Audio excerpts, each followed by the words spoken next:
Forced to eject from his stricken aircraft, Lieutenant Steeves survives a harrowing ordeal in the mountains, only to live under a shadow of doubt and suspicion after his rescue. May 9, 1957. Lieutenant David Steeves is ferrying a new Lockheed T-33 Shooting Star trainer from Hamilton Air Force Base in the Bay Area of California to Craig Air Force Base, Alabama. Shortly into the first leg of his flight, while over Kings Canyon, his aircraft experiences a malfunction and he is forced to eject. The exact nature of the malfunction that Steeves experienced is somewhat ambiguous, which perhaps contributed to the difficulties that would later plague him. Steeves would report that something in the jet exploded, causing him to black out. When he regained consciousness, the aircraft was out of control and he ejected over the mountainous terrain.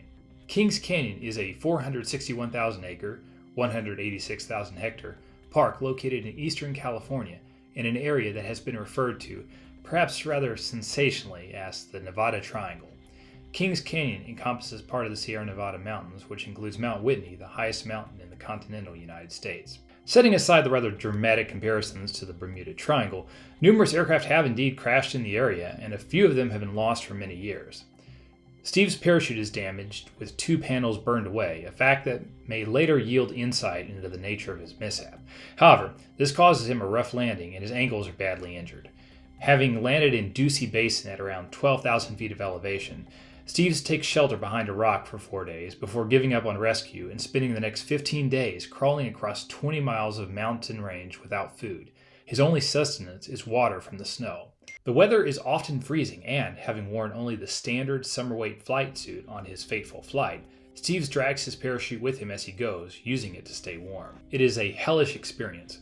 Although Steeves was not previously particularly religious, he will later recall that, during this period of wandering through the freezing wilderness, he sometimes wondered whether he had in fact died during the ejection and was experiencing some form of icy hell. Nevertheless, it will be thoughts of God, his wife, and his baby daughter that will enable him to pull through. Meanwhile, the Air Force conducts an unsuccessful search of the mountains, which will remain covered with snow well into the summer, and declares Steeves dead. The vast wilderness of the Sierra Nevada has held many lost aircraft, so it is not surprising that the tiny T-33 disappears without a trace. But Lieutenant Steeves has survived. Steeves eventually stumbles upon a ranger's cabin at Simpson Meadow, where he finds a few cans of beans and ham that allay his immediate hunger, along with fishing gear that allows him to supplement his diet by catching fish. Steeves also baits a deer using salt and kills it with his .32 caliber pistol. Steeves thus manages to sustain himself for several weeks, but nearly dies a second time in a failed attempt to cross the Kings River, swollen with water after the spring melt.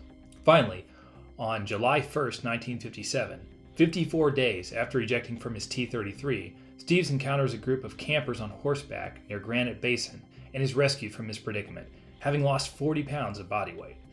Steeves enjoys a brief moment of fame. As a handsome, cigar-smoking pilot, he gives radio and TV interviews, gets a book deal, and there is even talk of a movie. Unfortunately for Lieutenant Steeves, his ordeal is not completely over, and his brief moment of fame quickly turns sour as suspicion is raised about the veracity of his experience.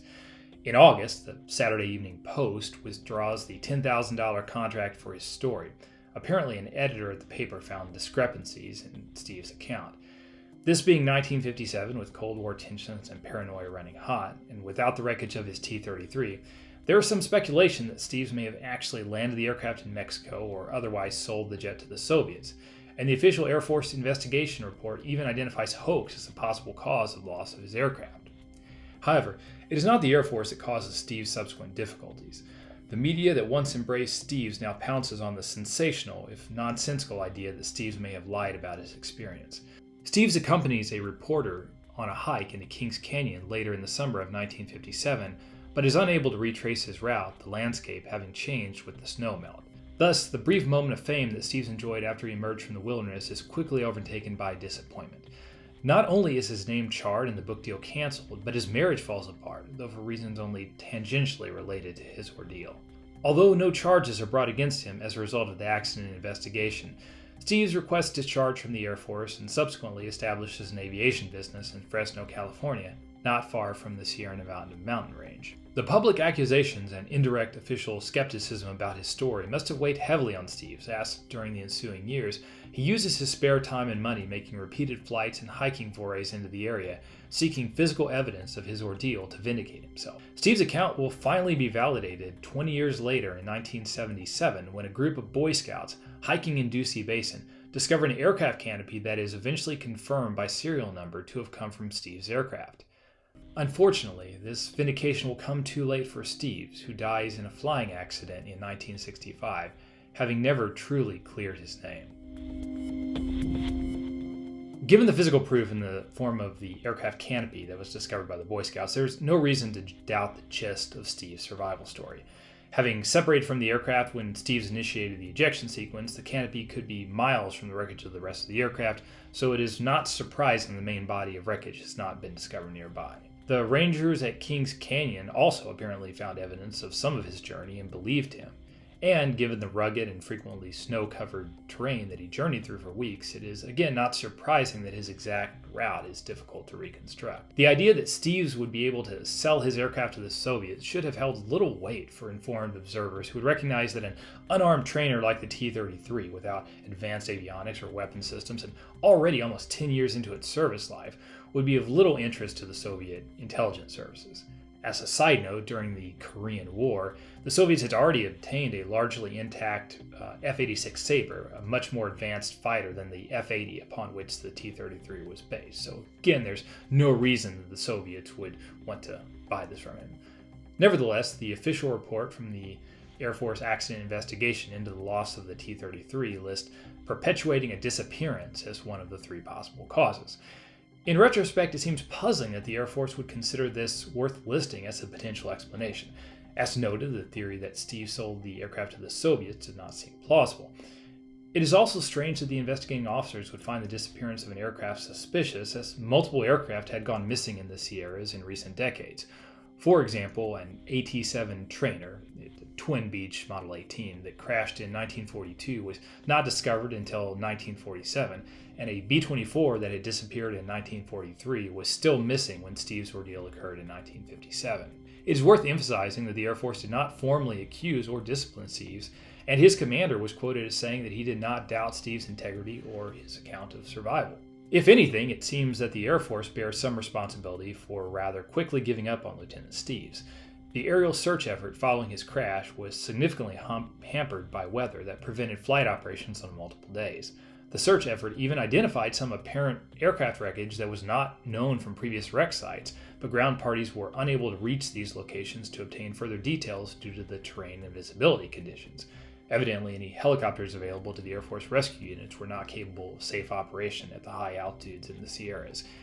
In terms of the actual cause of the accident, the Air Force Investigation Board speculated that the cockpit could have undergone explosive decompression, which would have caused it to fill with apparent smoke and could have caused Steeves to panic.